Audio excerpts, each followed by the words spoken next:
मोरो खबर शामिल कर दी। मोरो सिनेमा जिता सिंह दिलताफ सुमरज रिपोर्ट मुताबिक मोरो शहर से मौजूद शख्सियत रईस अब्दुल कादिर उर्फ कादरी लुंड पंहिंजे बयान में चयो आहे त मुंहिंजो मोरो शहर वारे बंगले ते बाअसर माण्हुनि हल्ला कई आहे ऐं घर जे दरवाज़े खे सिरूं हणी अंदरि सिरूं उछलायूं आहिनि ऐं कार खे पिणु नुक़सानु पहुचायो। मुंहिंजे पुट खे जानी ऐं माली नुक़सानु पहुचाइणु चाहिनि था। रईस अब्दुल कादिर उर्फ कादरी लुंड इल्ज़ाम हणंदे चयो त मुंहिंजे बंगले ते इरफान उर्फ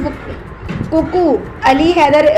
उर्फ पीके आदिल शाह जुनैद भट्टी ऐं ॿियनि नामालूम माण्हुनि हल्ला कई आहे। हर ईंदड़ ॾींहुं ज़ुल्म आहे। मूं समेत मुंहिंजे पुटनि खे जानी ऐं माली ख़तरो आहे। रईस अब्दुल कादिर उर्फ कादरी लुंड पाकिस्तान पीपल्स पार्टी जे MNA रईस ज़ुल्फ़िकार अली बैन पाकिस्तान पीपल्स पार्टी MP वज़ीर क़ानून सिंध घरू क़ानून सिंध ज़ियाउल हसन लंजार ऐं ॿियनि वसवारनि खां मुतालबो कयो त हिन अमल जो नोटिस वठी असांखे इंसाफ़ तहफ़ुज़ फ़राहम कयो वञे। चई बजे हिते राति जो नौकर रहंदो आहे हिते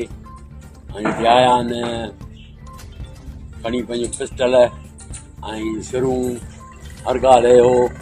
उछलाए घणियूं अथनि दरवाज़ा भॻा अथनि अंदरि दाख़िल थिया आहिनि भञरा कई अथनि कमरे में ऐं मुंहिंजे गाॾीअ खे में जेके अथनि सिरूं हयूं अथनि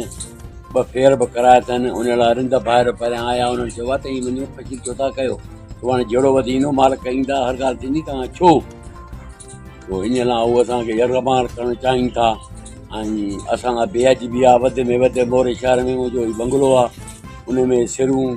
नौकर रहंदो आहे रशीद खाशकेरी उन में सिरूं हयूं अथनि गाॾी डेमेज कई अथनि अंदरि भञरा कई अथनि कमरे में टपी आया आहिनि दरवाज़ो खोले हर ॻाल्हि कई आहे। हीअ ज़ुल्म आहे मूं सां हेॾो ज़ुल्म केरु बर्दाश्त कंदो काॾे असीं वञूं। अलाह जो नालो वठी तव्हांखे अर्ज़ु कयो अथऊं तव्हांखे अर्ज़ु कयो आहे सूबेदार खे फ़ोन कयो आहे सूबेदार निंड पियो आहे तो ॿुधाएर आयो आहे पोइ सरज़मीन ॾिसी आहे जो साहब उथे त मां हवालु कयांसि थो इहे हाल वाल ॿियो घणी करे खाए चोथा कनि उहे ज़रदारी आहिनि 2 हिकिड़ो कको इरफान ज़रदारी उर्फ़ कको अली हैदर ज़रदारी उर्फ़ पीके ज़रदारी आदिल शाह काज़ी अहमद जुनैद भट्टी काज़ी अहमद जेकर मुंहिंजी छोकिरे सां यारी हर ॻाल्हि ई इन जे करे हाणे तूं यारी सां चवंदो लॻी